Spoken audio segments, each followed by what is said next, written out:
So let's talk about the Fries rearrangement. So हम Fries rearrangement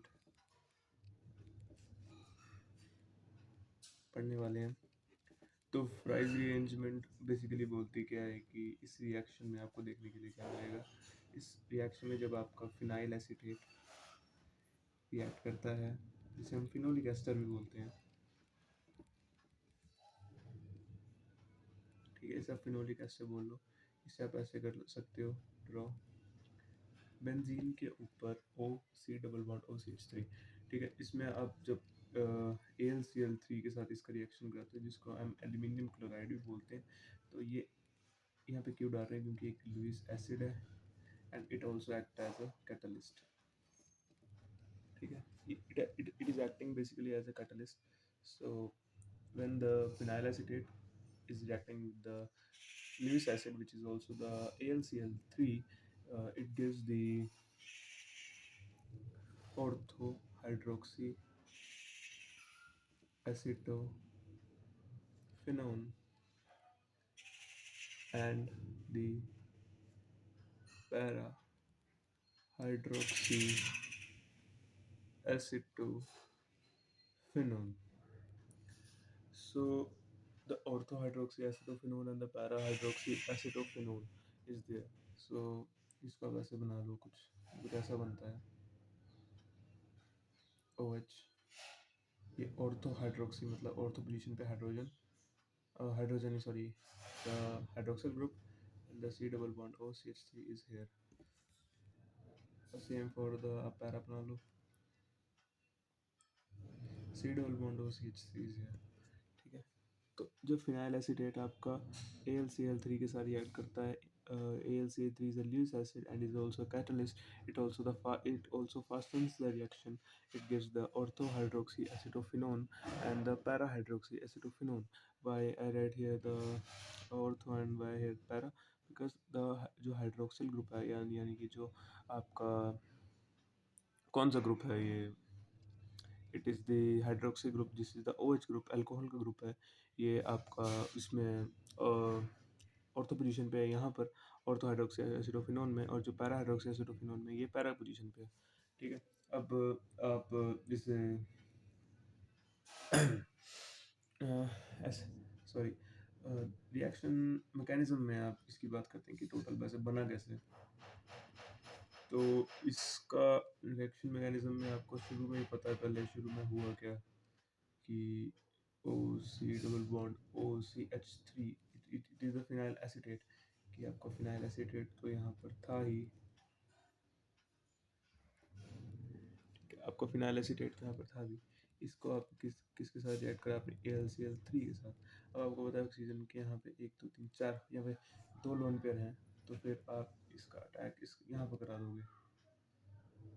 ठीक है, अब AlCl3 का अटैक आपने यहाँ पर करा दिया, तो when the AlCl3 reacts on the phenyl acetate at the oxygen, it joins the oxygen and becomes a highly unstable compound. It is very highly unstable because the positive charge develops here.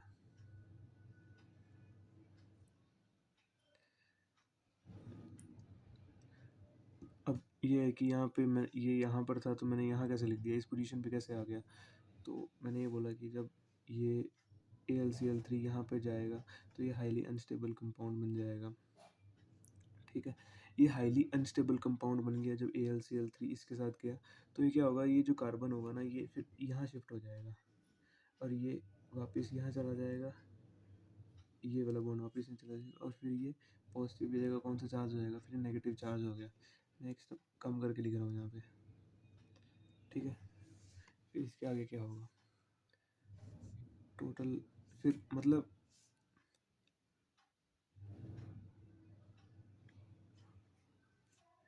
Same मैंने इसे यहाँ पर लिख दिया, same मैंने इसे यहाँ पर लिख दिया। यहाँ पर नेगेटिव चार्ज तो है ही, क्योंकि ये पॉजिटिव से नेगेटिव बन गया, OCH3। अब मैंने यहाँ पे H क्यों लगाया, मतलब मैंने यहाँ पे बोला कि जब ये वाला कंपाउंड यहाँ पर शिफ्ट करेगा तो फिर ये क्या करेगा, ये यहाँ पर आएगा तो फिर यहाँ पे एक हाइड्रोजन भी तो होगा, क्योंकि ये बेंजीन रिंग है, यहाँ पे एक हाइड्रोजन तो होगा ही। तो फिर यहाँ पर एक हाइड्रोजन आ गया और फिर ये वाला जो COCH3 था यहाँ पे ज्वाइन हो गया हाइड्रोजन के साथ। सब फिर से यहाँ पर लिख दो, मैं एरो लगा के। इसके आगे क्या हुआ मैं यहाँ पे कंटिन्यू करता हूँ।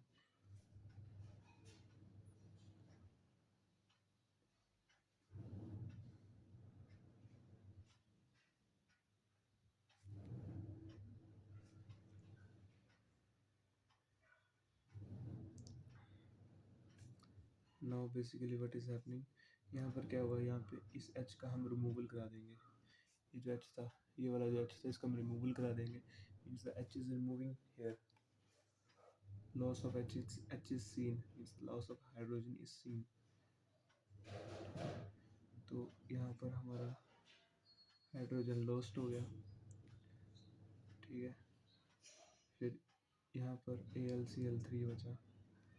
फिर से क्या होगा,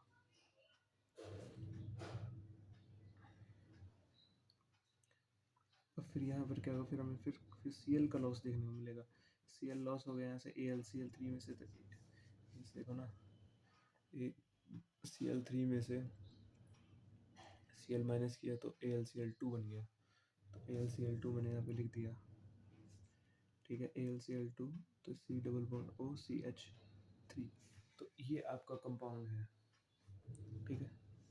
हमने बाहर के निकाला था सबसे। एक चीज़ यहाँ पे आप देखने की कोशिश करो कि ये मैंने बाहर के निकाला था, एक H पॉजिटिव और एक Cl नेगेटिव। अब नेक्स्ट स्टेप में ये थे, इनका मैंने एग्जिट कराया था, इनका मैंने एग्जिट कराया था, ठीक है, इन दो कंपाउंड्स का, ठीक है। अब मैं यहाँ पर इस स्टेप के बाद मैं यहाँ पे H2O ऐड कर रहा हूँ। अब H2O को आप ऐसे HOH लिख दो, HOH इज द H2O। तो अब H2O क्या करेगा, ये H और H2O का ये OH, ये मिलके क्या बना लेंगे, H2O। ये तो फिर लिबरेट हो गया H2O।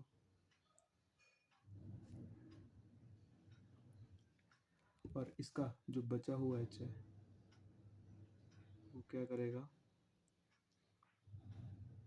वो इस ऑक्सीजन पे जाके लग गया, इस ऑक्सीजन पे जाके लग जाएगा।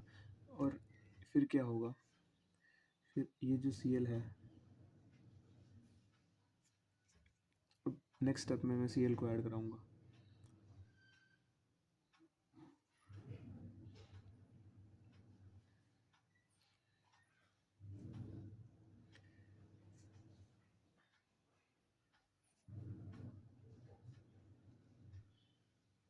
तो ये फिर से अनस्टेबल हो गया। तो अब ये यहाँ पर क्या होगा कि जो Cl होगा वो AlCl2 के पास चला जाएगा और AlCl3 बना लेगा, और AlCl3 यहाँ पे रिमूव हो जाएगा, ठीक है।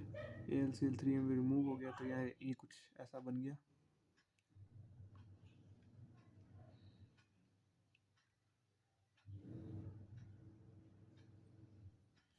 और यही आपका क्या था, ऑर्थो हाइड्रोक्सी एसिटोफिनोन, ठीक है। तो यही आपकी यही आपकी फ्राइज रीअरेंजमेंट रिएक्शन थी, जिसमें आपका phenyl acetate reacts with the Lewis acid और which is also acting as a catalyst which is the AlCl3 aluminium chloride and it forming the ortho hydroxy acidophenones and the para hydroxy acidophenones। Thank you.